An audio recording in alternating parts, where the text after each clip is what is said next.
Welcome to Reality After Show coverage of Survivor 49, episode 10. For those of you wondering at home, it was titled Huge Dose of Bamboozle. Yep, that's true. Yeah, seriously. We got bamboozled. I'm Jonny Fairplay, joined, of course, by producer extraordinaire Bobby Goodsby. Bobby, is it just me or is it cold in here? Hold on, let me. Oh no! What now? What now? Fair play. Well, no, I'm just putting on my coat. I would say I'm terrific. Oh my god! Are you going to be wearing that for your next wrestling match? And I think I'm just wearing it for the winter. I feel this is this is the coat I need to stay warm. This is my Christmas present for my mom. I got it early. For those of you listening and not watching, it has Fair Play on the sleeves, of course, is the Mr. Terrific coat. And I feel extra terrific. And actually, I have the action figure right here. Derek Robertson, illustrator of The Boys, gave me this a long time ago. So, yes, that is a Mr. Terrific action figure. So there you go. Yeah, thanks. So it's a thing. Well, if you order a cameo, it'll be in the background. I'm actually swapping out. I usually do the mullet Jeff Probst over here in the corner, and then I work my way to the Survivor thing, the dead grandma tombstone. But I'm swapping out the mullet for a stocking cap. Jeff Probst will be wearing a stocking cap for my cameos moving forward, starting tomorrow. And I got a Black Friday special going. I think it's like 21% off or something. So yeah, check that out on Black Friday. Cameo.com/Jonny Fairplay. It's funny you bring up Cameo because there's a chance I'm going to be last place in my friends league, and one of the punishments is you have to start a Cameo and make $100, not family and friends, within a year, or you have to do it again the next year. So, and there's a chance I could get last place. Oh, you can do a cameo and do like $5 cameos. Yeah, but who's gonna want to buy my cameo? That's the whole joke of it all. It's like, how are you gonna make $100? You have a whole audience for your Twitch deal. I don't think $5 cameos out of the realm of possibility. We'll see. Let's just hope they don't pick that punishment. But let's talk about the Survivor episode. What if you do like a $20 cameo and featuring Jonny Fairplay? See? There, I actually might have an out that way. Let's see. Yeah, I feel like there's a workaround. So, but we can't work around a huge dose of bamboozle. All right, peek behind the curtain, folks. The rumor and innuendo going into this episode is it is the greatest episode in the history of the new era. Rizzo, who allegedly, supposedly earns the name Riz God on episode 10.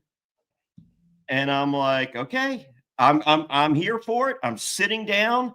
And then, 5 minutes into the show, we have Steven saying, we're going to get in with a huge dose of bamboozle. And I'm just like, someone got bamboozled. I feel like it was us. Like, I thought this was on the higher end of episodes this season. I love the stuff with Christina. I thought that because I didn't understand where she was going with it, and we'll get to it later. I thought it was really cool stuff. And apparently, day 18 in the new era is everyone hits the wall. There is no and I can say this as someone that's done the 39-day, and I'm not getting into the philosophy of the 39-day versus the whatever, because mentally your head is at one place at that part of the game versus where your head is at in the old school era, because we were preparing for. So I think day 18 is day. So when was the loved ones, like day 30? Somewhere on there. Yeah, day 30. So I had 8-9 days left. I had 8 days left. I thought I had 9. I had 8 days left in the game. I hit the wall that day. When Thunder D shows up, we do the dead grandma lie, and we're patting ourselves on the back, and it's the great TV moment and all that. Fast forward 30 seconds.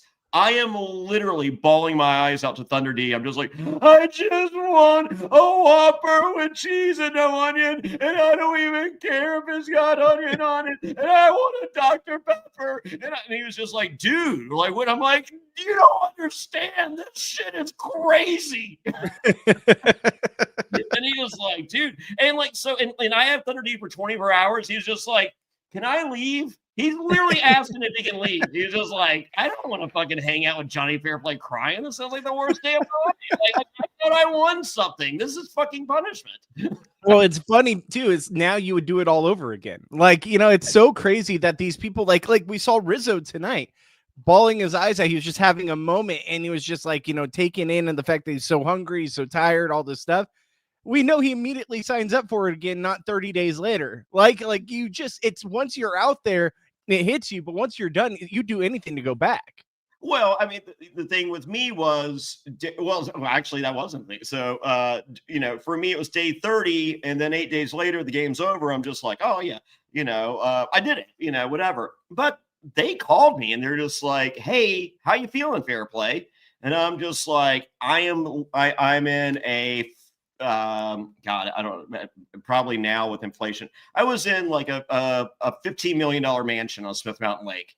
No bills, no worries, 9 refrigerators in this house, bidets through. I mean, like, it was insanity. And I was just so how did you break in there? This guy was entering the code. I was just looking over his shoulder. I was like, 1, 2, 3, 4? Really? All right. Is this like a Parasite situation?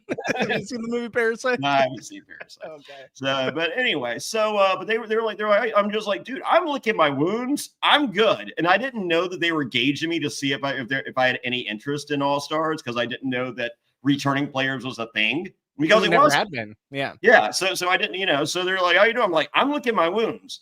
So if I was told, hey, you can come back, I probably would have said yes, but like, they didn't ask the right question, and I didn't answer the question that they asked correctly. But at the same time, I feel like I got no regrets. I feel everything happens for a reason. I'm happy. Like my life is great. Wendell comes to my house and Wendell goes, Jonny Fairplay, you won Survivor. Yeah. Okay. So I think I'm doing pretty good. Yeah. No, I mean, you've made a long career out of it. So I think that you've won in respect of what you've done for yourself going forward over the last 20 years. So now, two beautiful, smart kids. So my 17-year-old, she's applying to Juilliard, NYU, like she winning all these awards and theater and all that. And then my 8-year-old, who has my looks, but I was scared didn't have my brains because my 17-year-old, she looks like her mom from America's Next Top Model. I'm blessed. That's great.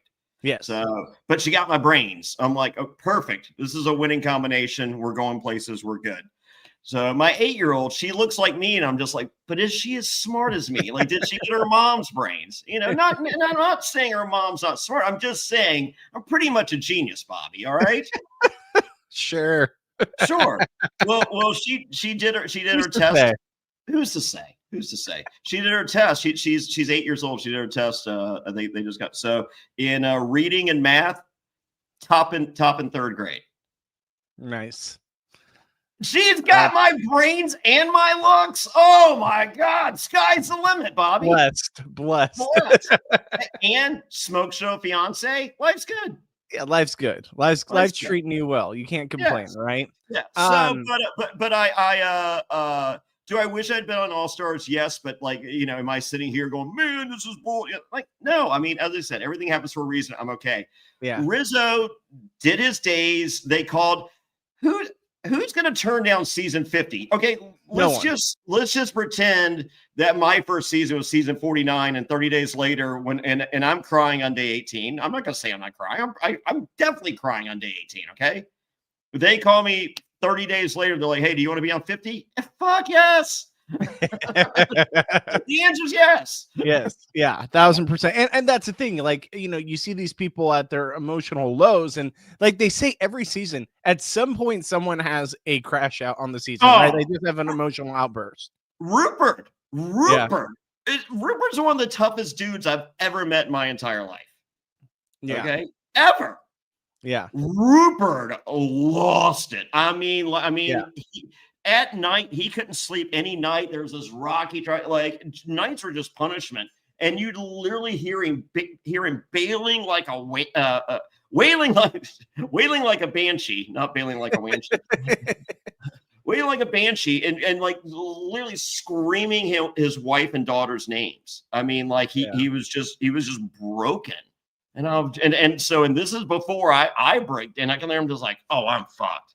If this dude is hit the wall, there's no way Jonny Fairplay doesn't hit the wall. But like everyone did. I mean, like some people hide it better than others. And I was fortunate enough that it was just Thunder D out there and I didn't crash and burn in front of everyone else. Yeah. But oh yeah, did I hit the wall?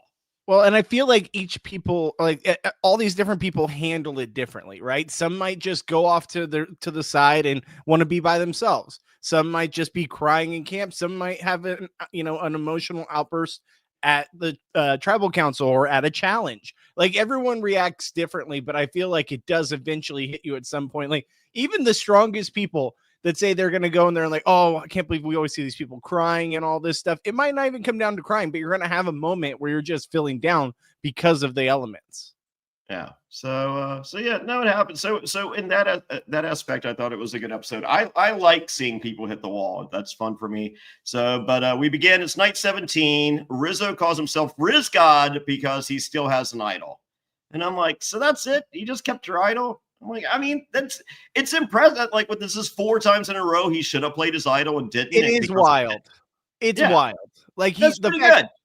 Like 4 times in a row, and these people know you have it. And there's no threat whatsoever for you to ever have to play it. Like, why are they so locked in on Savannah? That's what I don't understand. Like, we get it. You want to take the shot when there's a shot available, but there hasn't been a shot the last 2 weeks. Why wasn't the shot taken then at Rizzo instead, or at least trying to wash the idol? No, the people that are not Rizzo and Savannah and Soph are the people that had 3 opportunities to take the shot at Rizzo and should have.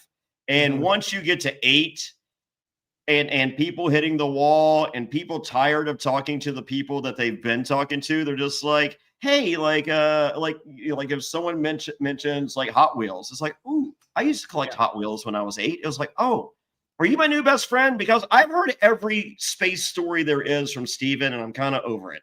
So I'm willing to talk to anybody about anything, and Hot Wheels sounds fucking cool right now. Yeah. So once you get to 8 and you haven't shot your shot, and then you're done. The hourglass has the sand has dropped. You're done. You did not win the sweat or savvy challenge.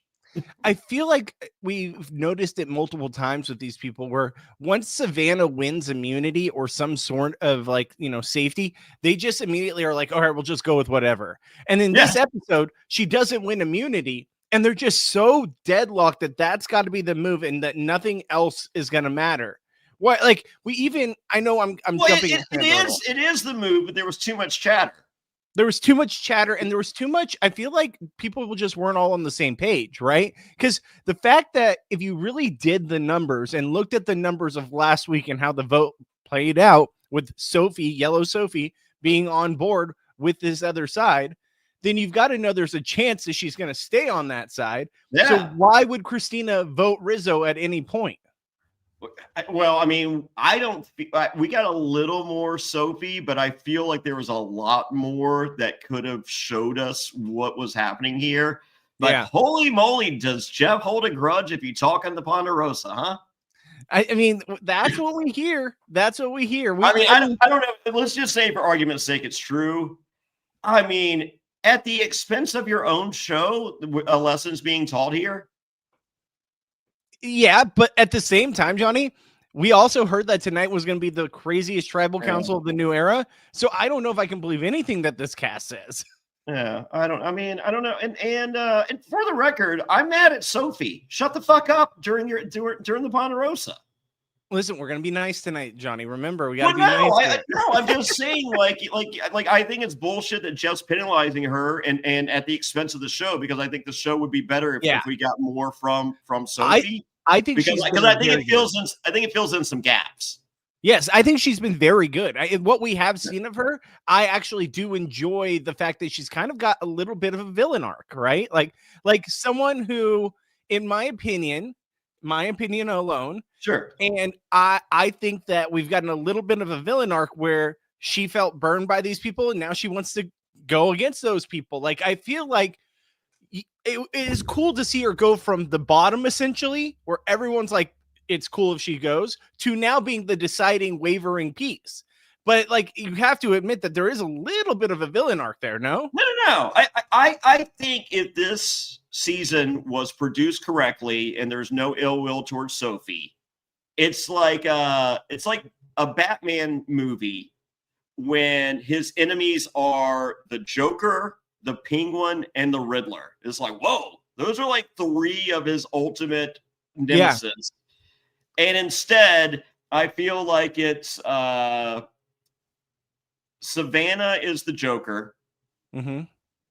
Rizzo's getting a good guy edit for some reason. He's doing the exact same shit as Savannah, but he's the good guy somehow. And then Sophie's like the puzzler, like some like not the Rizzler. Fuck him and the Costco guy. So I hate them both so much. So, but she's like a lower tier villain, and I'm just like, if done, why wouldn't you have 3 great villains? Like she's like Bane. Like, is anyone really like, yes, Bane's there. I was gonna say Bane. I thought it was too obscure. That's how obscure Bane is. Not the Mr. Terrific jacket. Well, and here's the other thing too, Johnny, is, and I know I'm jumping ahead a little bit. I don't want to jump ahead too much because I do like that when we stay on track. But the one thing that because of the fact that we've been hearing constantly people on this cast talk about Savannah as being a mean girl. And we really haven't seen that in the edit. We talked about it last week that there's really not a lot showing us that she's been actually mean to these people. She stares into your soul very That's meanly. what I was going to bring up was the whole Christina thing. I felt super uncomfortable for Savannah more than I did for Christina. Too. Like, I was like, who are you voting for? She's like, wow, whoa, oh my gosh, I gotta walk away. I can't. That came out of left field. It's just like, girl, we ain't talked this entire time. You want to talk about who I'm voting for? Who you voting for? Like, okay, all right, Johnny, tell me. I'm gonna reenact Christina and tell me who did you vote for? You're Savannah. Go ahead.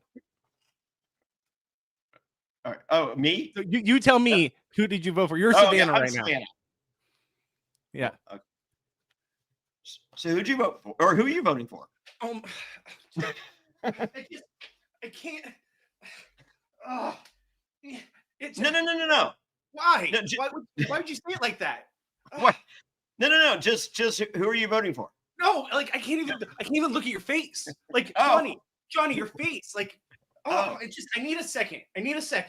Oh, to think of a lie, or are you gonna tell me? I need a second. It's your face, the way that you're saying. Oh, but no, I was just asking you who you were voting for. I'm gonna throw up. I'm gonna throw up. All right, fair enough. I'm gonna throw up. I honestly felt like she asked her about like her worst UTI. It was just like, whoa. Was it not super weird? Like, it was weird. Like, for the record, I thought this was a great episode for Christina, but holy moly, am I never working in an alliance with Christina ever. Never. And if it's propositioned to me, I know where I lie. like the Christina's reaction in that moment, I'm just like, Christina, like she's just like talking to you. Is it because she has like this kind of like smirk on her face? Like, is it like what about her is rubbing you the wrong way? I think Savannah is one of the strongest women, easily one of the strongest women in the new era. Yeah. And I feel like that's something that we have not seen a lot of in the new era. I think we have seen throughout the history of Survivor a ton of strong women. Yeah. And I just think like, this millennial deep, like they're just like, whoa, how dare you look into my soul when you ask me questions? Like I prefer a text. I'll respond in 3 hours and I will be very vague and not give you an answer. And I feel that's fair. I feel, and then she's like, so who are you? Wow. It reminded me of that like meme where that lady's on the plane like freaking out, but like that MFer is not real. Yeah. Like, and then you look in the back, it's just Savannah being like, "So who you gonna vote for?" Like I'm waiting for someone to make that. I hope Savannah does well. I hope she goes on and does great. But I feel Savannah was made for old school Survivor. I think, yeah. I would have loved Heroes Villains 1. I would have loved to have seen Parvati and Savannah either on the same tribe or on I don't care, but I would have loved to have seen that because I feel like we're all giving Parvati kudos to whatever degree you want to. Jeremy Collins, Jeff Probst, Jonny Fairplay, Bobby Goodsby. So I say 2 wins. I think she's tied with the other. It's funny you bring that up because you know how strongly I felt about this issue, and I sided more with Jeremy's side. But I heard Chappelle of all people talking on Rob Has a Podcast, and I thought he made a very good point. I will give him credit in this, and I love Chappelle, but I want to say this. The thing that he said was, no, what Jeremy should have said was that it's an Australian Survivor win and there's a U.S. win. It's not 2 U.S. wins, right? Like the U.S. show. That's a cop. No, it's either. I agree with that. Yeah, I agree that Australian's different. Yeah, no, it's either 2 Survivor wins or it's not. I feel like it's 2 Survivor wins. She beat King George and the Golden God. I'm good. Agreed. And last time I checked, Tony Lacos was out there too. Yeah, and I'm not okay. I like Parv. I think Parv's a hell of a player. It just felt different. Okay. How about this? You know what? I'm going to agree. Let's go with 1.5 wins, but we have to subtract half of Tony's wins because of how bad Parvati dominated him on Australian Survivor. Are we good with that? Sandra's the only 2-time winner. Tony's down to 1.5 because of his performance on Australia v. the World. See, I wouldn't do that because Tony's played what? Whoa. That's not fair because what you're saying is not fair either. No. So okay, here's the other question I have on the On Fire podcast with Jeff Probst. Jeff Probst said his Mount Rushmore is Boston Rob, Sandra, Parvati, and Tony. Would you agree with that Mount Rushmore? Over the history of time, I have conceded to agree to that. There was a time in which I definitely would have had Rupert there. And at one period of time, there was an argument for a Jonny Fairplay there. But that time is not now. All right. So let's get back on track. So I can say seasons 1 through 20. You can put me, Rupert, and I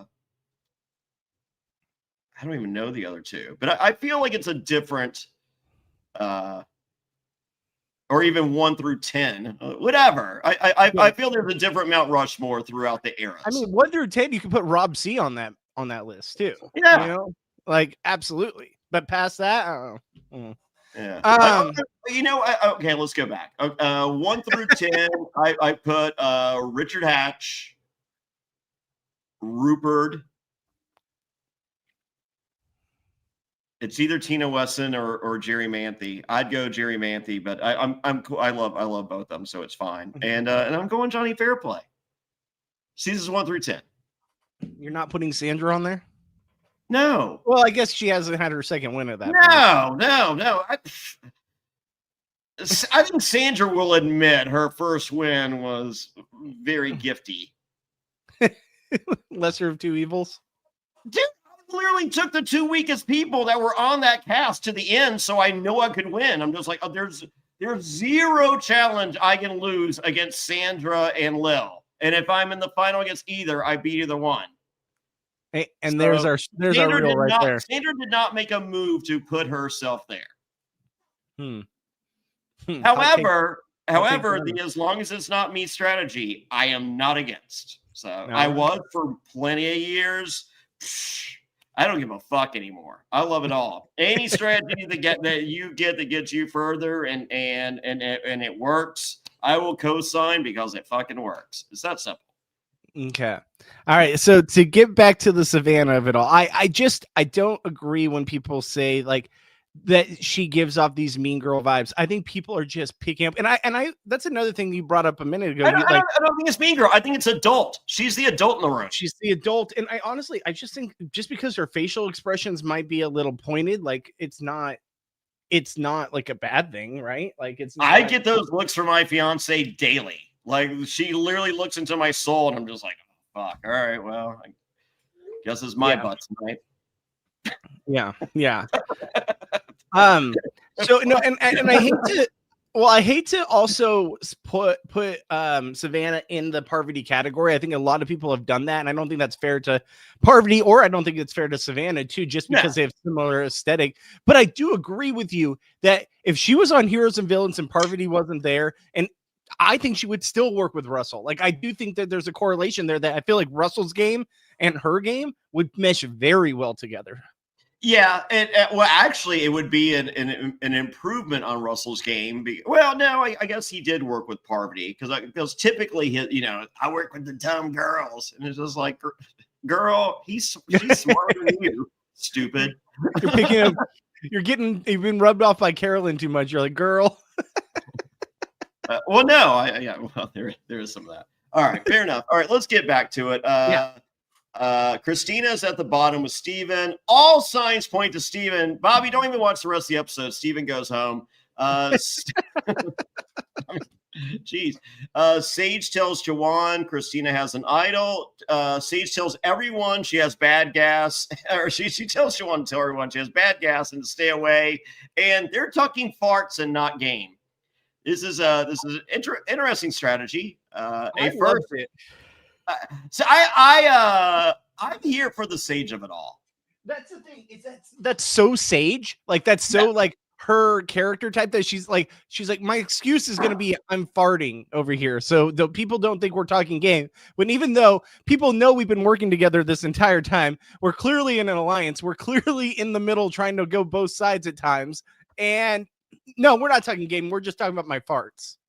I thought it was pretty hilarious, and I think that was just such a Sage moment. I'm so glad we didn't lose Sage. Like, as much as I like Jawan, I would have much rather lose Jawan in the spot because I want to see bitter Sage going forward. Oh, yeah. Sage is great. Hey, babe. Hey, baby. Sorry, we're doing a podcast. Okay, love you. See you soon. Okay, I'm going to get you. Okay. All right. Let's see. Steven ain't telling Jawan about the idol. Oh boy. The two nerds were doing so well together, but I feel that this wasn't Steven's best gameplay. Yeah. I think that Steven has had the knowledge that he's had, and I think he's trying to have his cake and eat it too. Yeah. But I also It didn't burn Steven, but could have. It definitely could have. I think everything is completely different this tribal if that's the way it goes down.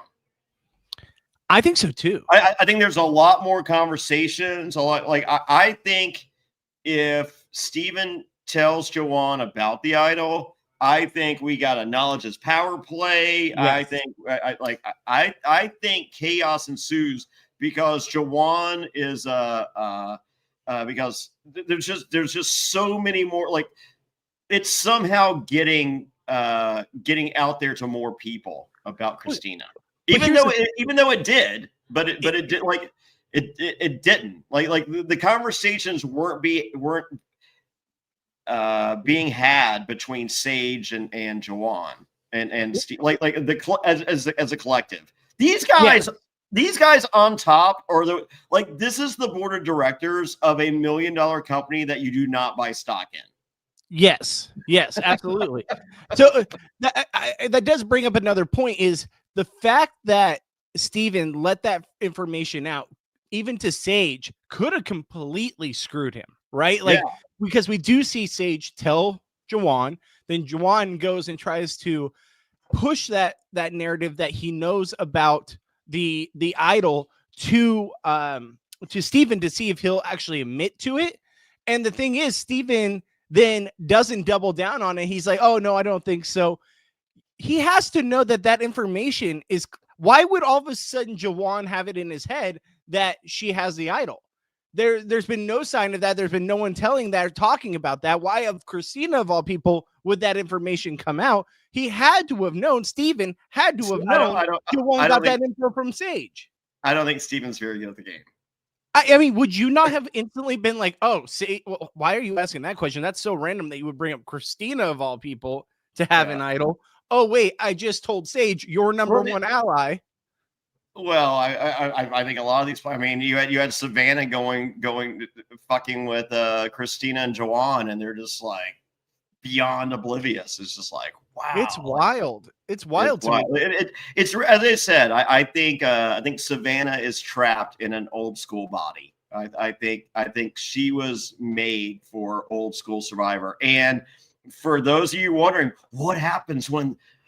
Where good things happen. What happens when the old school goes against the new era? Mm-hmm. Is this a glimpse? I think so. I also think that it's just always a good thing not to tell people about anything that you have knowledge about.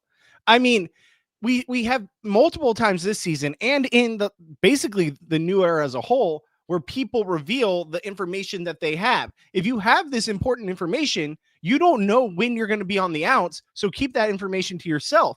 I understand people try to use it as a building block of trust, but that trust is 95% of the time that trust is given away to someone else because it's ammo towards you. I'm never telling anyone anything.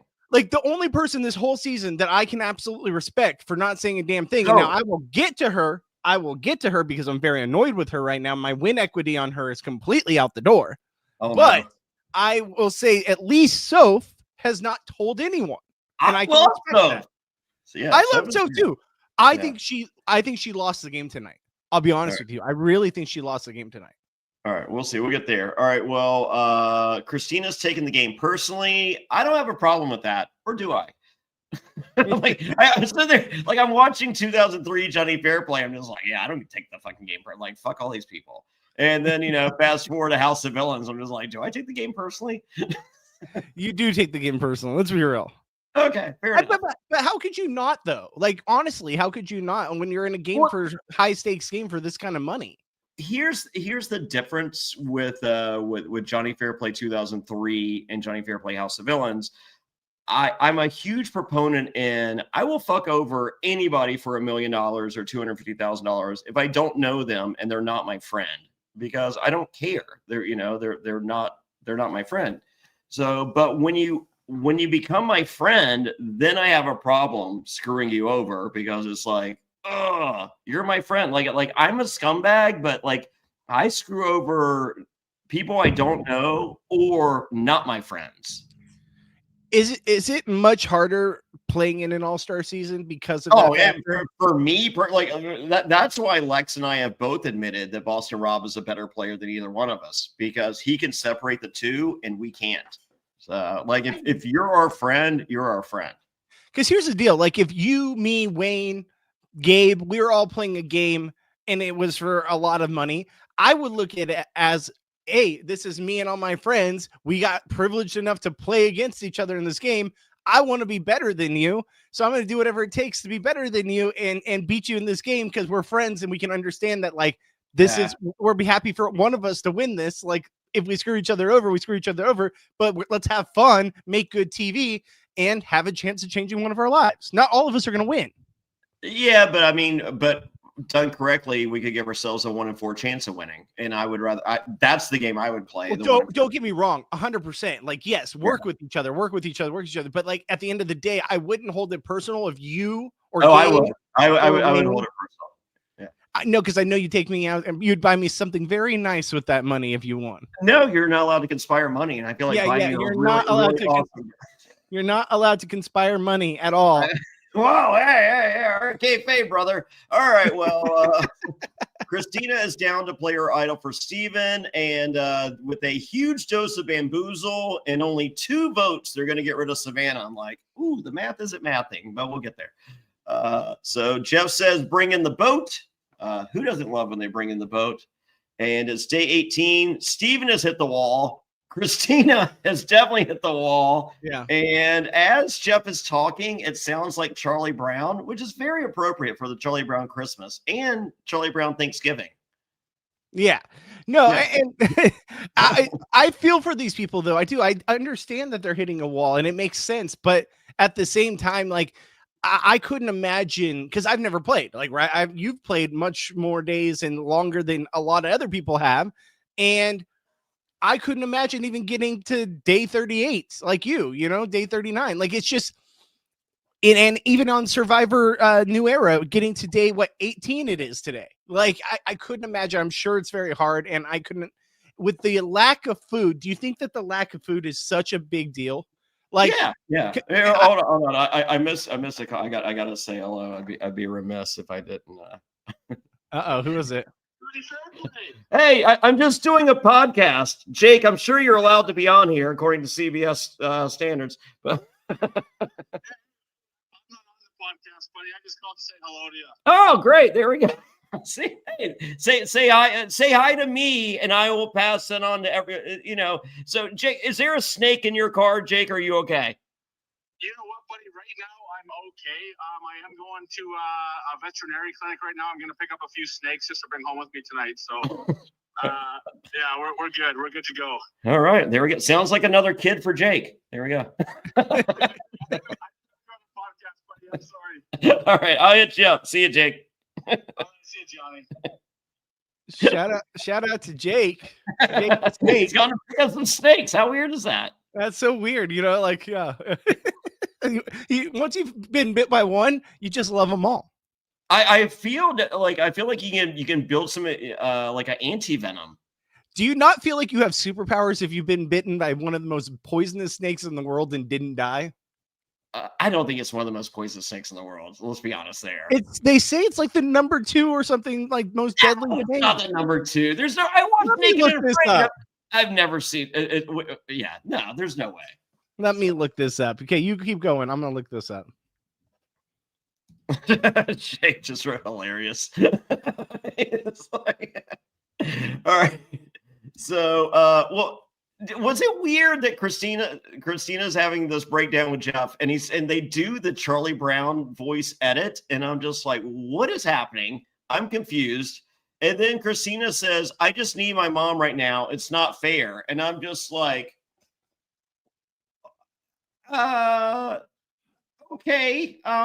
I would like my mom out there with me on Survivor, but I don't feel like it's not fair that I don't have my mom. And then she revealed, that her mom had passed, and there's balcony seating for her funeral because she was so popular. And I'm like, oh my God. But were you confused before the reveal of the passing? No, it was pretty common knowledge that her mom had passed. She had talked about it at the beginning of the season. Oh, I forgot.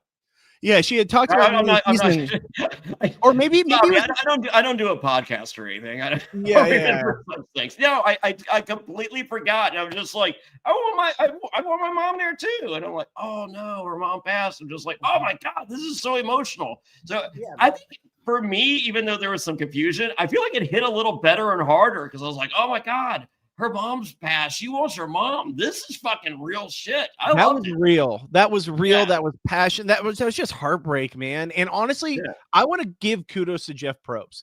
I think everything he said in that moment, he handled that completely professionally and as he did real good. It didn't milk them. It wasn't the Joe and Eva of it all. It wasn't the Jake of it all. It's just like, please calm down. And Jake's like, I'm fine. Yeah, it was the first question he asked her was, tell me about your mom. Not like, trying to make it a thing or make it a spectacle. Yeah. Like, just tell me about your mom, because maybe that'll calm her down talking about her mom and like letting her get out her mom's story to everyone there and the people at home watching, and let her talk and kind of talk through her emotions. I thought he handled it so good. I was very impressed with Jeff in that moment. And he let it breathe. That was the key. Like that. Like there's in wrestling, Vince McMahon used to yell in the commentators' headphones. The whole time it's like, talk about this, talk about this, talk about this.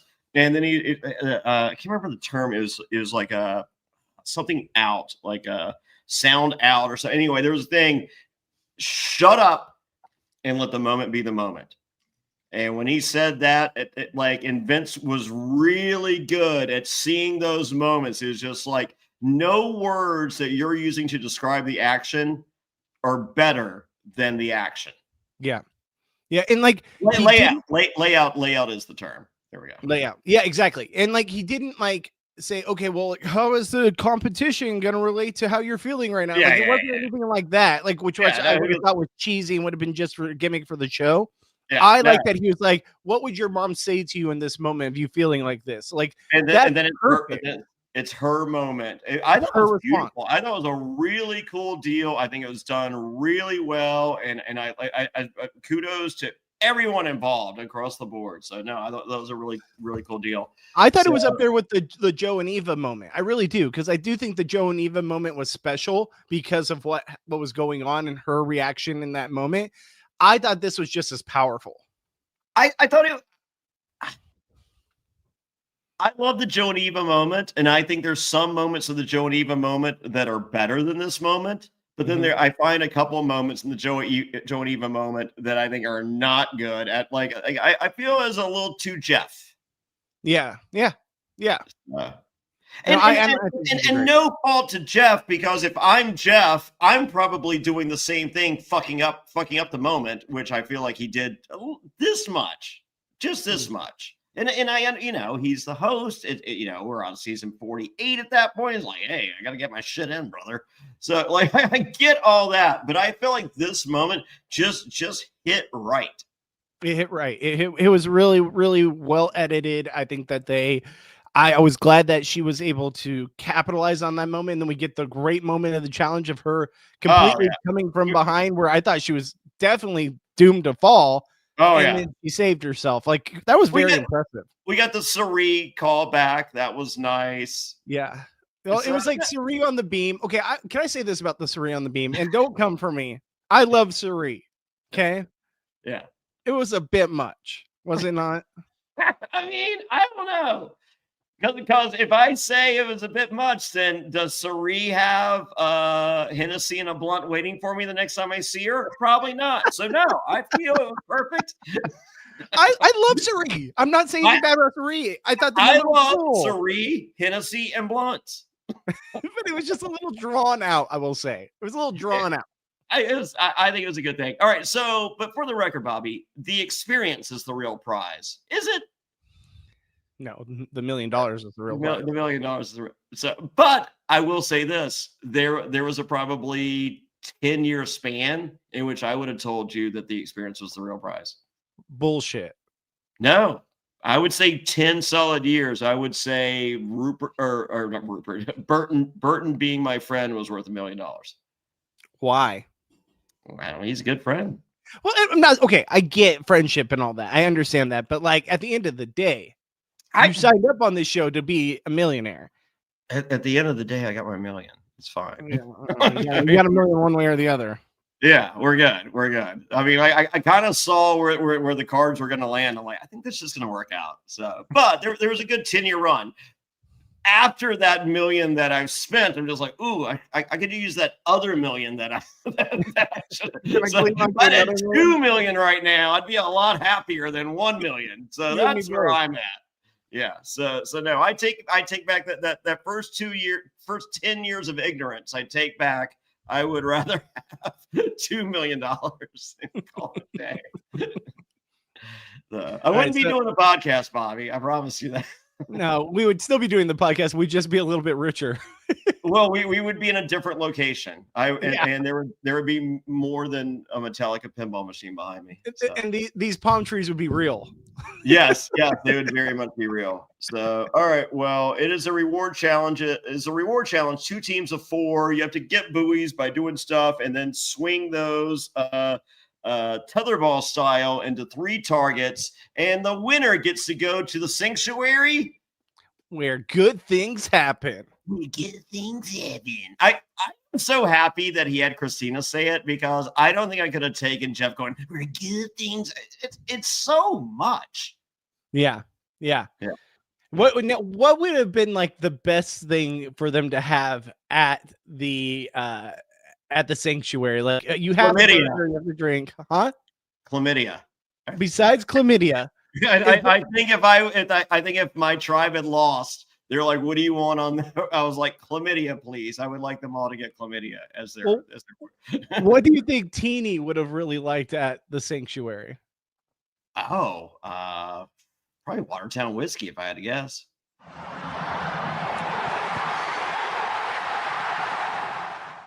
Watertown Whiskey, guess what? Philadelphia Eagles back to back. Here we go, Super Bowl champions.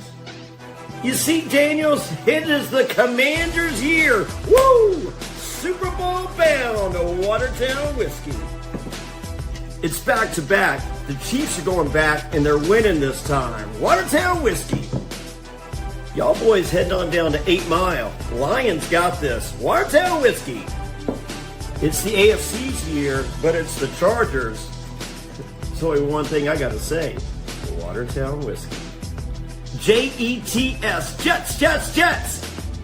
Shut on. Hartford Whalers, we're going to the Super Bowl. They're close to Watertown, right? There's one thing we can all agree on. Watertown Whiskey. Escape the ordinary. WatertownWhiskey.com. Drink responsibly.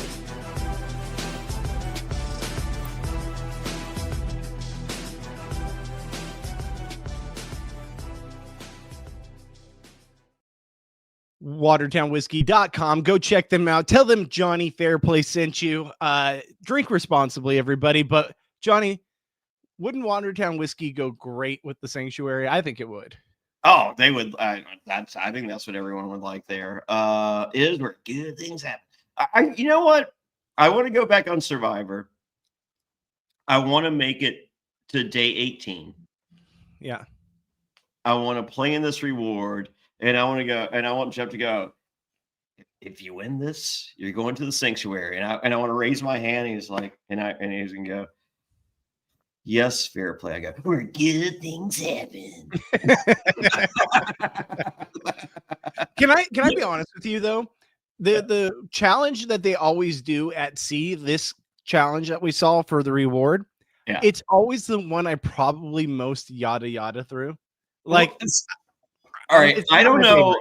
I don't know if I was high, and well, I was, but I do know I was high. I was high.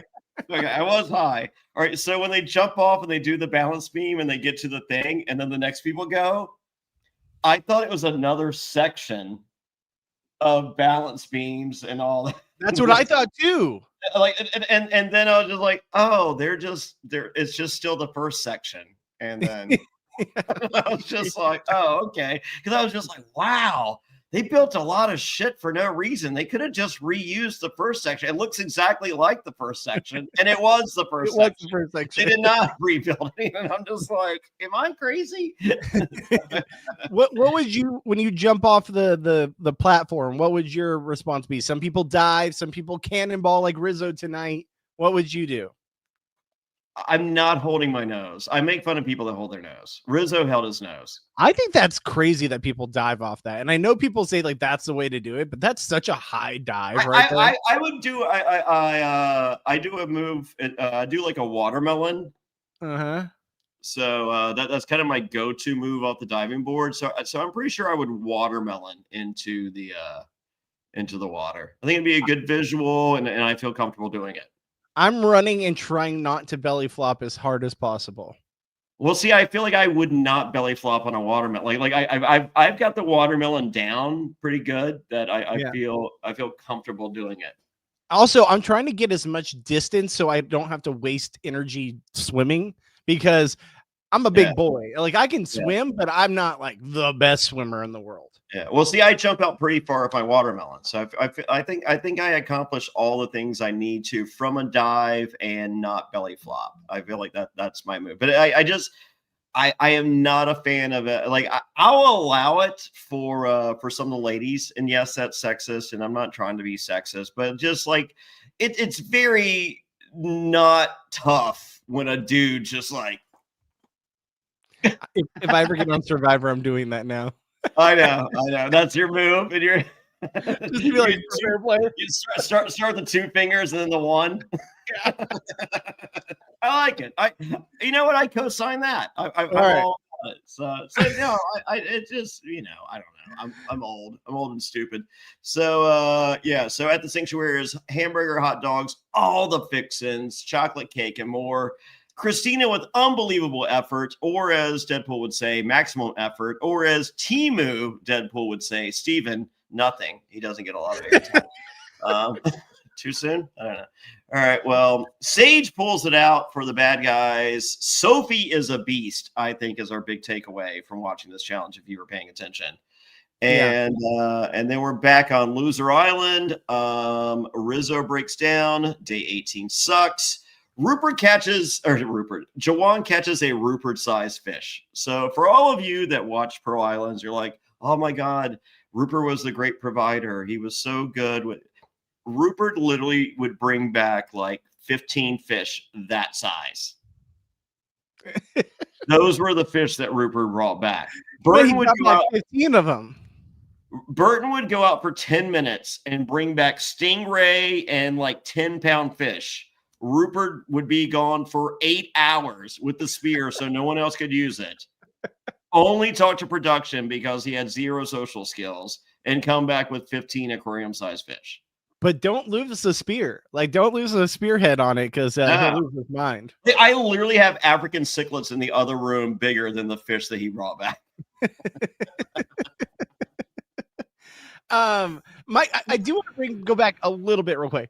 The burger that they were eating at the sanctuary, it looked delicious. It looked like a good burger. The one thing that I can't stand, and I know I wouldn't care if I was out there because you're starving, you don't give 2 shits, but me watching at home, all the flies.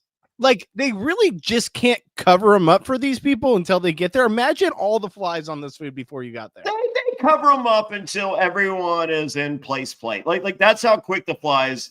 So no, they're covered until everyone's in their spot, and then they're ready, and like, here we go. So no, the flies are that quick, Bobby. I know. It just bugs me every time I see it. Like, Steven had like 20 flies all over his burger and stuff. I was like, I know you're starving and just eat it, but it's cringe for me at home. All right, hold on real quick. I got Sean Lecomte says I can see Miami Sophie. Miami, it's so, I don't know. Oh, God, why does everyone have 18 names? Because the show did this to us. We had no problem. We had no problem calling Blue Sophie. And then all of a sudden now it's Miami Sophie, Blue Sophie. Yeah. What is it? I guess you're not needing to use the knowledge power and then pulling it out at final 3. I'm pretty sure you have to use knowledge as power way before final 3. So, that sounds wonderful. But yeah, well, actually, she could pull it out at final 3. No one else has an idol at final 3 because there's. I can't wait to talk about this because I have so much to say. I have so much to say on this, but we'll get to it in a bit. Also, for those of you wondering, Gabe couldn't be here tonight. He was doing stuff with family for Thanksgiving. Gabe is back from Ecuador. He is home safe. He did not die in Ecuador on that trip. Allegedly. It's the character texting us back known as Gabe because we haven't seen him. Oh, you know what? Some of the spelling is a little odd, like different, all lowercase. Gabe's not an all lowercase guy. Maybe it was the ayahuasca. Maybe it changed. I feel Spencer Bledsoe has Gabe's phone, and Gabe is dead. It's just because they're also in Ecuador. Did you see the video of Corinne on ayahuasca? No, you have to say it to me. She put it. It was on her Instagram. Like she goes, here's me on ayahuasca fighting with my blanket, and she's just like, I just still can't believe they did this trip, man. And they all got tattoos. They all got tattoos? Yeah, the witch doctor lady did the frog. It's a little spy. And then there's this video of just people just violently throwing up in buckets. It's crazy. Where do you find these videos? I need to see it because Gabe hasn't told us. They were all on Corinne's Instagram. So Gabe is going to come on to the Patreon with us. If you haven't signed up for the Patreon, sign up because I'm telling you, he's going to give us all the information. We're going to get the stories. So, all right. Well, at the sanctuary, there's double bacon cheeseburgers. I'm okay with a double bacon cheeseburger. I love it. Much better than Fijian pizza. Oh, 1,000%. double bacon cheeseburger and hot dogs. Are you kidding me? Like, Yeah. that's like the best reward you could possibly get. Now, do they give you everything on it, or do you have any kind of preference? Like, what, you've been on Survivor. Do they just give you a burger with everything on it, and if you don't like it, just pull it off? Or do you just not even pull it off because you're so hungry? Well, I mean, I had the benefit for enjoying more rewards than anyone in a single season ever. But What if you were out there in this situation? Me, Lil, and Derry got to go to the resort, and so we could order whatever we wanted, and so we could order stuff without onion if we wanted, and then me and Burton went on the reward. We had the pig roast and all the other stuff, so we could put on it, and then I won the steak and lobster, and we had it. So I've been fortunate enough to have. I feel that you could tell them what you want on your burger. But even at the same time, like, I'm probably not saying no to, like, I don't like onions on my burger. I'm probably saying yes to everything just because I want as much nutrients in my body as possible. Well, and I know this makes me an asshole and people are going to completely think I'm crazy for this. I like mine kind of plain Jane, right? Like, I like bacon, cheese, and the bun. Okay, but day 18, you're malnourished. Are you doing everything or no? But I feel like with the hot dogs and stuff, there's so much food, and if like I'm still hungry, then I'll. I don't know how much food there is. Maybe it's like a hot dog and a burger, and it's just like but when you're starving, that's like eating like a freaking feast right there, right? Like that's like you don't want to eat too much because then you'll get super sick. Oh, dude! So like when me and Lil and Darren went to that resort, I threw up 4 times and just kept coming back and ordering more food. I couldn't stop. I'd eat, throw up, and then order more. Dude, I get heart palpitations just eating normal food here at home. So like if I ate like that and then stopped and then like I would start feeling my heart going like this. Yeah. So all right. Well, stage 1 Savannah, and then we go to commercial break. And going into the commercial break, Jeff invites you to play for Survivor in a British accent. Wait, what? Did I miss this part? He goes, "Hey, it's an adventure life. Apply for Survivor." Oh, I did see that. Okay, you're talking about that clip. And I'm just like, what? So my question to you, Bobby, I would like to play post season 50 Survivor. Okay. Why is that? I would like to. Oh yeah, of course you would like to. Yeah, but is there a reason why post 50? Like, what is there like the draw to post 50? Do you think it's past the new era? Like we're in a new era? I don't know. I don't care. I just want to play again. Okay. Yeah, sure. Yeah. But based on this little commercial thing, am I supposed to do my video in an Australian accent? I mean, shoot. Apparently, the way I did my video, because I haven't got a call, it's not the way you do it. So don't ask me. Redo it in a British accent. Maybe so. I'm Bobby Goodsby. I'd like to be on Survivor. Chap, was that was like more Australian than British. I don't do accents. I don't either. Okay. Well, I mean, I don't think Jeff does either. My name's King George. You have to say your name, not King George. They're not. Oh my God! For the record, I don't think an example. Oh, well, I do a great King George, but I can't. I haven't watched British TV in a while. All right, well, guess what? We're back on Loser Island, and Three Boys on a Bench is the latest boy band that everybody's talking about. What were your thoughts? Ooh. I have 2. Okay. 1, Chris Noble is rolling over in his grave. Okay. 2, I think I hate this as much as Charlie and his Taylor Swift talk. My thoughts are it's Slade. All right. It was great. Oh. The vocals were on point. Oh, okay. And I'm not saying that sarcastically at all. Right. But we saw this on Big Brother this past season when we had the girls of Big Brother, and now we have 3 guys on a bench. So 3 boys on a bench. All right, 3 boys on a bench. They're not even men at this point. Put some spec on it. I mean, it was catchy for the first 5 seconds, and then it just kept going. I did think Rizzo stood out because I thought Steven was horrible. I can't wait to clip Rizzo singing like that other song on the side, because the vocals on that, and he was like, he wasn't serious, but he kind of was serious, and he was kind of hoping someone would say like, "Oh, that's pretty good," right? And like, no one said anything. that was pretty good. No. So it's it's like the guy with the 3-inch penis at a gangbang. He's just like, oh, it is like.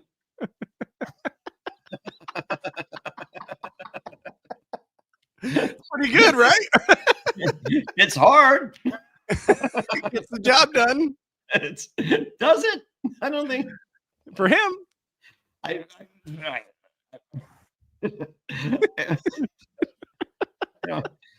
don't know. I don't. You know, I feel sometimes I'd like to take back some analogies. Hey, shout out to Rizzo for at least putting himself out there. Okay, This is a very good Rizzo episode. We're getting there. All right. So, well, at this point, everyone's still saying Steven. I'm like, okay, Steven's going home, except Sage. She's all on Savannah. Sophie's in the middle. It's time for immunity, and we start with the rice dilemma. 3 people have to sit out to get rice, and they're like, there's a lot of people on the bubble here, Jeff. 3 people's not going to work. And Rizzo explains that I can get rice 7 days from now. And I'm like, all right. So Rizzo he hit the wall. He's on the other side of the wall. We're good. All right. I agree with Rizzo on that you can get rice 7 days from now. Do not give up your chance at immunity where you could go. Yeah, you would not have another chance, a 1 in 8 chance of $1 million anywhere of anything that you do versus this. No, Rizzo's right. But unless you're Rizzo. But then Jawan's just like, hey, how about half a bag if 2 people sit out? And Jeff's like, and then Savannah's and this whole thing goes to hell in a handbasket. And I'm just and Jeff's just like, nope, I got 8 people that want to play. That's it. You've already shown your cards. And I'm just like, did they said like, where was the like he literally started this as this is a negotiation. So if 3 people for the bag of rice is where we're starting, where are we at for the negotiation? Why are we still doing this? Okay, because it's been like 4 seasons since anyone took the rice, and nowadays it's just like no one's going to do the rice to give up their chance at trying to win immunity, especially this far into the game. If they did this, say when they're actual tribes, when there's actual multiple tribes, and they did this as like one tribe can sit out from this competition, or one tribe gets a disadvantage, but you get rice. I think that's a better way of doing it, because then it's so early in the game, people might do it. But I think that tribes of 2 halfway before the merge. Boom. Yes. Like one tribe's at a disadvantage has to do an extra. It's just like, hey, we're better than them anyway. We're going to take the disadvantage. And what would make it even better? Only one person has to speak up for this to be in play. So if Jonny Fairplay's fucking it up for his tribe. Yes, but if one person's just like, we'll take it, and then everyone's like, what the hell, man? Like, it would be such good drama. I did it for the tribe. Yeah. Oh, it would be great. Would it not be great? Or even better, say we're out there, Bobby, and it's just like one person, I fucking goose you, and you're like, and it's like, oh, Bobby says yes. Yeah. And I'm just like, oh, Bobby, just go ahead and get rice for the tribe, huh? Is that where you think we're that good? All right, you know what? Then it's your butt on the line when we got a tribe. Yeah. All right, great. Did we not just fix the rice negotiation? All right, we did. I think that's a way better way, because when we're this far into the game, no one's going to give up their shot at $1 million for a bag of rice when there's only 7 days left. Yeah. It's not that big a bag of rice. It's not. And realistically, how much is it really going to help you? Yeah, I don't know. It's just rice. All right, fair enough. All right, let's see. We have a new part of the immunity is a big teeter-totter thing they have to go through. I was very happy that we've added stuff to challenges. You have to carry puzzle pieces across a beam. Everyone's on the puzzle, and Sophie wins. And this would be a lot bigger if Sophie got any kind of edit whatsoever. Very true. I honestly thought someone was going to get fucked up on the teeter-totter. I really did, because they had like that big pole right above your head, so like when Sure. it comes down, you kind of go up and all that. But I didn't realize until they showed the next shot, it's wrapped in foam, so like Yeah. no one's gonna get too hurt. But like for a second there, when I was watching the first part of it, I thought it was just a red beam. I was like, someone's gonna like nail their head and get medevaced out of this thing. But that being said, guys, I'm not trying to be negative. I like this challenge a lot, and I like that they're doing new things. Oh yeah, no, we're all for new things. I'm pretty sure the teeter totter was created at Action Park, and they read the negative feedback and fixed it with the foam. That's So, what I think so too. have you ever watched the Action Park I documentary? have, yeah. Yes. Action The Park loop, is crazy. the loop de loop, Yeah. the water slide loop. That is the most insane thing ever, and the testing of that is even crazier. Like So multiple people died.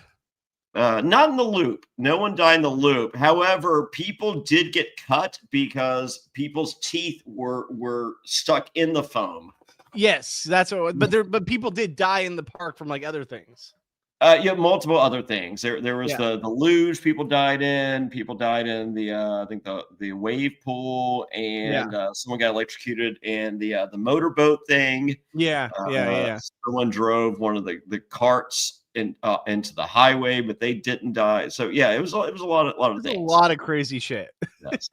Class Action Park is the name of the Class Action Park. Yeah. Class I Action. loved it. I thought it was a great documentary. I love it. It's very good. So, all right. Well, it's day 19. I guess it still is from before. Sage says this is the only chance to take out Savannah. Rizzo says they're all golden, and it's all on Steven. Sage is telling Sophie it's Christina because she wants her to say something to get her to play her idol, and that's the whole reason that she leaked the Christina idol situation in the first place, because she wants her to burn it. And I feel like she says it later, but I feel like she should have said it earlier to Jawan, because I feel like Jawan could have fucked up everything with the Steven conversation. 100%. Like, the thing is, Sage leaking this information, she was trying to use it as a way for the idol to get used, so that the idol's out of camp.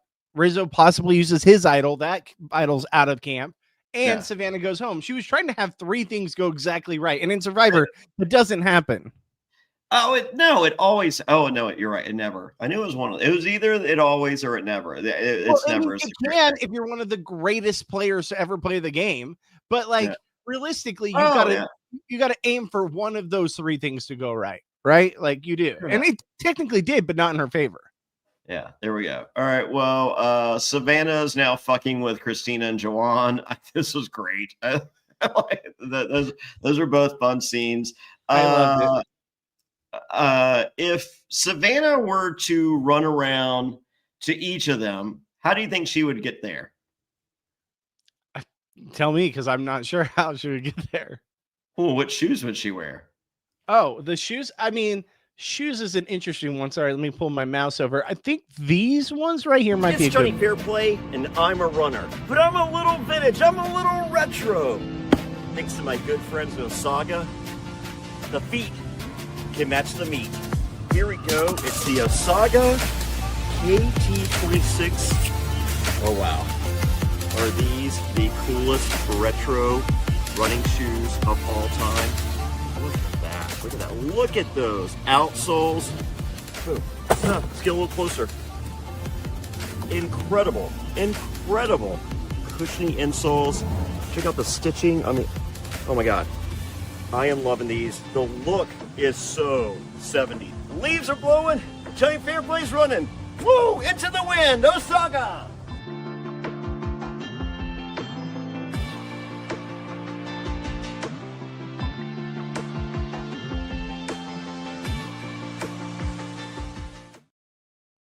Shout out to Osaga, osaga.com, hashtag retro revival. If you guys haven't checked them out, amazing shoe company. Very happy to have them on board as sponsors. Go check them out, osaga.com. Tell them Jonny Fairplay sent you. Tell them Bobby Goodsby sent you.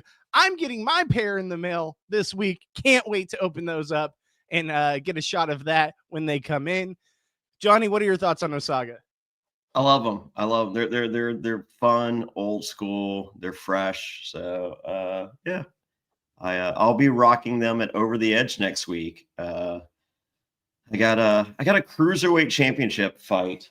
I am the Boca Raton cruiserweight champion of the world, and I'm just going against a guy named Bull James, who used to be known as Bull Dempsey in NXT. He's about 400 pounds.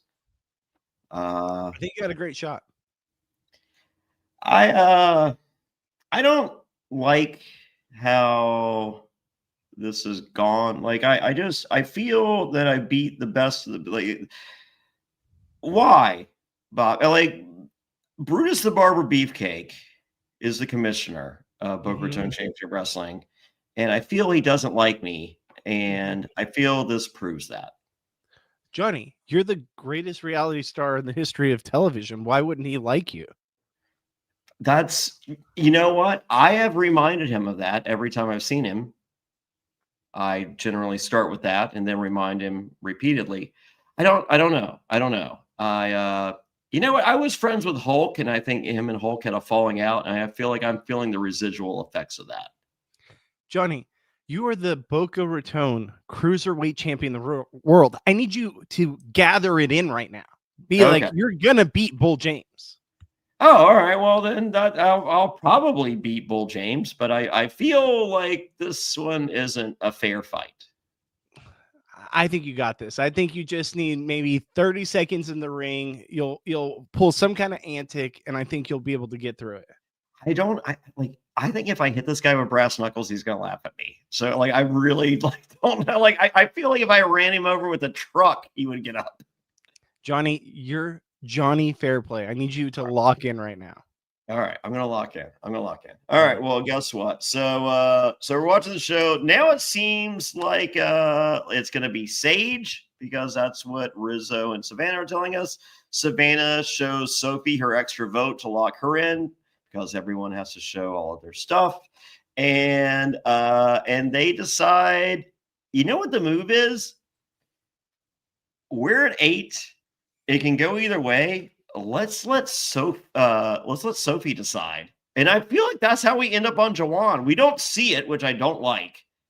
Yeah. I mean, it was a big surprise, but I would prefer just a little more tease of it positive. I mean, because they put it out there, so it's like, hey, let's make it one of the flip-floppers.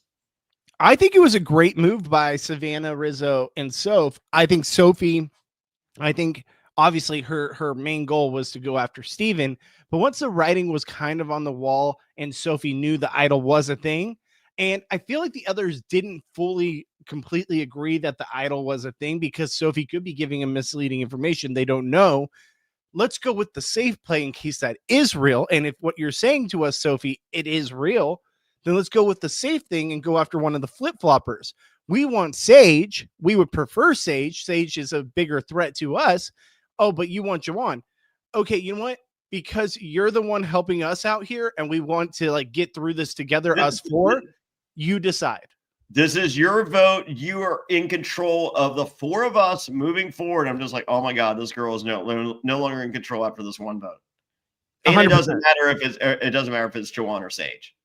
Yeah, it doesn't matter to them. It's one of the flip-floppers. It works out for them either way. They have their preference. If it doesn't go with that preference, Jawan's just as good. I kind of wish she had just said the word Jawan. Well, Sophie mentioned I know, but not like I feel like there was one more sentence. I mean, I don't even know if it gives it away, because we didn't know Rizzo was going to play a fake idol. So I feel like there's still the drama, and it's not like, why did Jawan go? I mean, you can connect the dots, but I feel like most viewers aren't connecting the dots. Yeah. Or our viewers here, we connected the dots. But I feel like that my grandma watching the show is not connecting the dots. It's like, why did Jawan go? What did he do?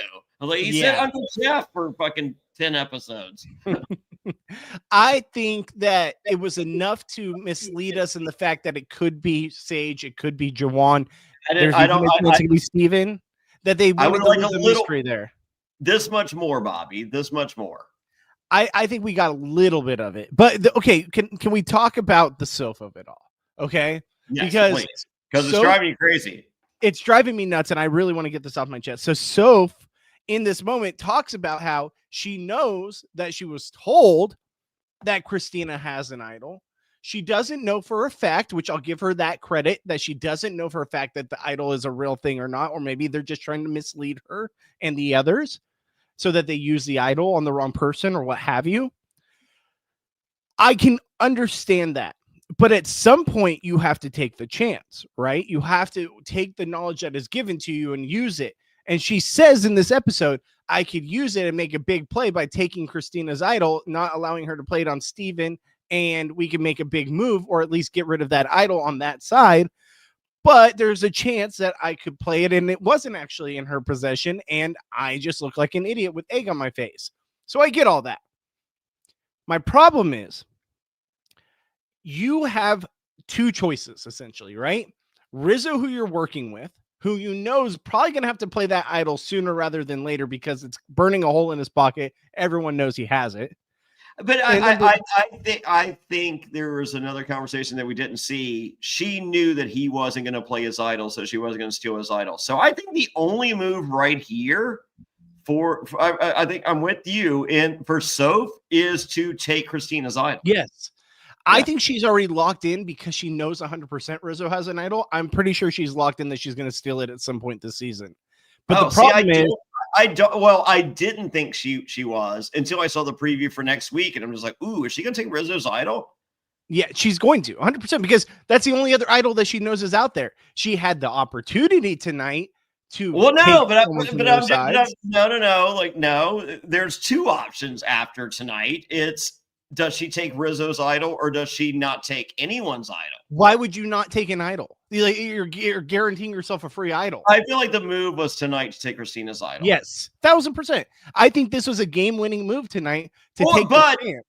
But do we know if? Oh no, we did know because she had it in her hair. I was about to say, do we like?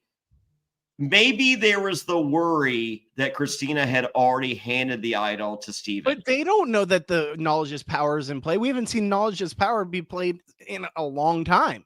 So that's a big assumption that she handed off the idol. That obviously, when does anyone ever just hand off an idol unless they know knowledge of power is in play? Because you want to be the person who plays the idol on someone else and makes a big move. You don't want someone else getting up, playing the idol and playing it for themselves for the jury to see that they just played it for themselves, not that you played it for them to save them. Get what I'm saying? It looks better when you're playing it for that person in front of the jury.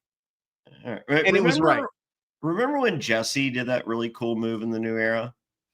Yes. Yeah. The probably the best move. And then that or Operation Italy, you can have your choice. Can I go Jesse 1, Operation Italy 2? You can. I think it's the other way, but I agree with you. It's those two. I'm okay with either being the call. It's 1A, 1B. I don't think tonight was. It was a nothing burger. Was not one. Okay. All right. So it's tribal, and Sage is aware that the Super Bowl is the football thing. Sorry, say that again. You broke up on my end. I said Sage is aware that the Super Bowl is a football thing. Yeah, I did like that. I thought that was pretty funny. Like for some people that aren't obsessed with football like you and I are. Sports ball. When are we going to talk sports ball? Tomorrow morning. Oh, we're not doing it tonight. Oh, tonight. Oh, actually, yeah, tonight. Yeah, we're doing it right after tonight. Yeah. Sorry, I forgot about that. Oh my God, who are you? I forgot about it. It's been a long day. Okay, it has been a long day. It's been the longest day of my entire life. I had to go watch the quickest 45 minutes of your entire life. You can either watch me when we're done with the NFL podcast, or you can watch me do the NFL podcast. I had to go watch Zootopia 2 today. Okay, give me some credit. Okay, my brain. That was the longest 3 hours and 45 minutes. Dude, it was the movie that would never end, and I liked Zootopia 1. Zootopia 2 was good, but it just would not end. Yeah, I did not like Zootopia 1. So we're on. All right. Well, let's see. Rizzo says Steven and Christina are on the bottom, but is he being bamboozled? Oh, who knew that bamboozled would be used so many times this evening? So I think I broke up. Can you hear me? Yeah, I broke up on my end. Yeah, no, Steven, okay, he's been bamboozled, but has he really been bamboozled? Like, we've kind of gotten more of a dodo edit from Steven recently, where Steven's like, oh, how did Sophie not understand that she was on the bottom? Because she didn't know she was on the bottom. She thought she was good with you guys. Like, there's a little bit of like a light dodo edit there for Steven. And I think that's why we've gotten to the point now where he has picked his side, but his side's not winning, and he's not willing to go the opposite way. Yeah, no, he's just like, oh, well, as I said, the episode began with we got 2 votes against Savannah. We're gonna get her out. I'm like, ooh, I don't like your numbers. So, well, Jawan gives a cocky blindside speech. Ooh, that one's not gonna age well, Jawan. How did you like that? I thought that was such good. Like the fact that he's the one goes home. I love that the editors kept that in there. Yeah, that was great. So everybody votes. Christina plays an idol for Steven. Rizzo plays an idol for Savannah. This is not an idol, ladies and gentlemen. Okay, so that was the big moment, right? Like that was the big moment that everyone's talking about. People are saying, oh, this is the episode where something crazy is going to happen to be the biggest move in the new era. What was the big move? That he made a fake idol, and he expected people to think, oh, it's been a fake idol this whole time, and he actually has the real one in his pocket, and expected people to believe that, I just had a fake one. I think that's what he was trying to do. I honestly think he was trying to show people that, oh, you guys thought I had this idol, but I don't, when he really does in his pocket, but thinking people are going to think he had the fake. And then you see Jawan, but no, dude, play the real one though. It's like, it clearly didn't work. Yeah, I don't know. He's still Rizzo to me. I still like Rizzo. I love Rizzo. Yeah, I'm just not on the. As I said, I thought this was a really good episode for Rizzo. I don't see the Riz God yet, and I thought this was the episode that we're going to see the Riz God. Well, okay, so the whole thing about this being the biggest vote in New Era history, but he still has his idol after 4 votes. So does that make still shocking? And then also the audacity on the other side for them to think that, hey, they can throw another vote elsewhere just in case. By what numbers did you think that was going to play out well? The same numbers that they were going to vote out Savannah with 2 votes, Bobby. I mean, like, that's literally how the episodes began. It's just like Steven's like, Christina, me and you vote Savannah. Boom, done. Savannah's out. 2 votes. You had to have known Yellow Sophie was with the other side. No. So, well, the votes go Savannah, Jawan, Rizzo, Savannah, Jawan, and then during the middle of this, we get a "Did you?" From Savannah to Jawan, and he says yes. Well, first he says no, and then he says yes, and then it's Jawan. He's like, "Oh fuck," and she's like, "Yes." Yes, that in case you had a follow-up to my follow-up, yes, I did write your name down. And that was the best part of the whole episode right there, where he's just like, did you do this? And he's like, yeah, I did it. And then she's had that smirk after the next vote being like, haha, it's you, bitch. I loved it. I loved it. And we get Savannah, you got us, we got you. Sage says, I'm sorry. Jawan replies, we tried and we made the wrong decision. And Jawan is so shook that he grabs Steven's torch to be put out. And I'm just like, does that mean Steven is actually voted out and not Jawan? I think absolutely 100%. I'm okay with that. And next time on Survivor, Sage is coming for Sophie, allegedly. And we see Soph kind of saying that she's willing to take the shot at Rizzo and Savannah. We'll see. I'm here for all of it. I think we all set our expectations really high for this episode. I felt it delivered on an emotional level, but not on that, oh my God, this is why Rizzo's on season 50 level. I think that we need to get, I prefer when the survivors, people in the community, kind of keep quiet and not hype up an episode. And if it is that good, just let it happen organically and not put it out there that this could be the biggest episode in New Era history. That's what I prefer. I feel like Survivor in the promoter, like, oh my God, this episode is so big. But I feel like they delivered, and it was big. Because like the episode looked to be big emotionally, and it did deliver on being an emotional episode. But yeah. I feel the Survivor community was just waiting for this. Okay, here's where Rizzo takes Rob C's spot on season 50, and I didn't see it. Do you think Rizzo goes home next episode? I feel like, and here's the reason I say that. Here's the reason I say that is because Soph is mentioning that she's willing to take the shot. She's the only one that knows she has knowledge is power. The only other person she could take the idol from is Rizzo. She could absolutely build the momentum and save her case for possibly win equity by making that move here. That's the only other way I see her have win equity. Other than that, I don't think it's happening. I think we trim if I'm Soph and Soph is smarter than she appears, and not I think Soph is very smart, man, but I think there's an illusion to the other players that she's not as smart as she is. Yeah. I think the smart move for Soph is to trim a little more fat and then make the move on Rizzo. At what point does she have to use it? Final 5? Yeah, I mean, next episode, where next episode is final 7. So, do you think Rizzo's not playing his idol at the next tribal? I feel like at that point, it's like, okay, it's final 7. This is one of the more crucial ones. Final 7 is always a big episode. I feel final 7. They're secure in their numbers. They trim the fat, and then she fucks over Rizzo on 6. I think that final 7's always a really big episode because it's that weird numbers point. I think that this is where Rizzo's going to use his idol, and I feel like she's going to steal it from now, knowing that he's like, okay, I've played it out. Now I have to play it for myself here. I just don't. I'd say trim the fat one more. I don't see a need for him to play his idol. I feel like he has to play it because even if he plays it and he doesn't need it this far in, he's already made the equity with people because of the fact that he's, prolonged it for so long.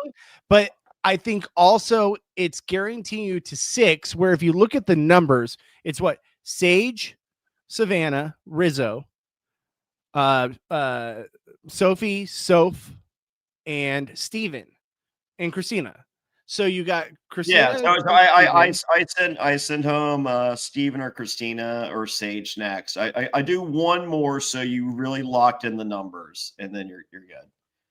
I just feel like I think he's gonna do it just to get rid of it because here's the thing: if he survives, right, and he uses the idol on himself here, one, if someone does have some kind of advantage like that he knows is a possibility, but he's hoping it doesn't happen, then that can't be used against him because they don't know when he's going to play it. Secondly, if Savannah goes out here and he survives, that target ahead of him is gone. He no longer has the target of having the idol. And who's the next biggest target? I would think it would be Sophie Yellow because she's the next immunity threat. She's been so close so many times and won tonight. I don't know. If I'm Soph, I'm holding it one more episode. All right. I think that the play is to play it now because she doesn't have to use it immediately, right? When she steals it, she can use it later. She doesn't have to use it. So, but like you just run the risk of him using it eventually. So why not just use it, get his power, get him voted out, and then you have immunity at 6. I don't know. I mean, that's an option. I would just rather, if I'm Soph, I'm not sure. I'm waiting one more tribal to show my cards. I understand why that's the right thing. And let us know in the comments whose side do you side with here. I think it's smarter to just use it before he uses it and you have no idea it's going to happen. Because once he plays it, you're screwed. And then you can't steal anyone's idol. He's the one you know for sure. But I also wanted a little closer to the end of the game, for like recency bias on a big move going into the finale. If I'm there in the final, if I'm there in the final three, you know what would be epic, and this would be completely, I think, one of the biggest moves ever, is if, let's say, going into next episode, she knew everyone's going to go Steven or everyone's going to go Sage or whatever. Like, there's nothing they can do. The numbers are there in favor of that person. She steals Rizzo's idol, plays it on that person, and is the sole vote to vote out Rizzo or whoever. That would be such a huge win equity. Yeah, no, that's big. I don't know. I digress. My brain likes to think of like 20 million different ways to play this. Some bougie water. Oh, thank you. HQ, ladies and gentlemen. How's it going? How are you? All right. So with that being said, guys, check out our content here at Reality After Show. Lauren Pratt's got a lot of amazing Squid Game Challenge 2 coverage that she's doing. She's got 3 interviews locked in for Friday. So go check all that out. Check out my live stream at Goodsby Bobby on Twitch, on YouTube. Oh my God. On Twitter /X and Instagram, twitch.tv/Bobby Goodsby, and at After Show on YouTube. Sorry, it's a little tongue twister when I have 20 different names for my social media handles. Sure. Johnny, is there anything you want to promote before we get out of here? Yeah, just go to JonnyFairplay.com. Links to everything. Come see me and Rachel Riley in Chicago for the premiere of Traitors Season 4. It's January 8th. It's Ultra VIP. Half the tickets are sold out already. A third of the tickets sold out in the first hour. So go to SurvivorTix.com. That's SurvivorTix.com. And get yourself a Cameo Black Friday. I think it's 21% off, something like that. And we'll be back here in like 5 minutes. We're going to do the NFL preview thing, and it will be the fastest 45 minutes of your life. You'll love it. You'll enjoy it. And with that, bye, everybody.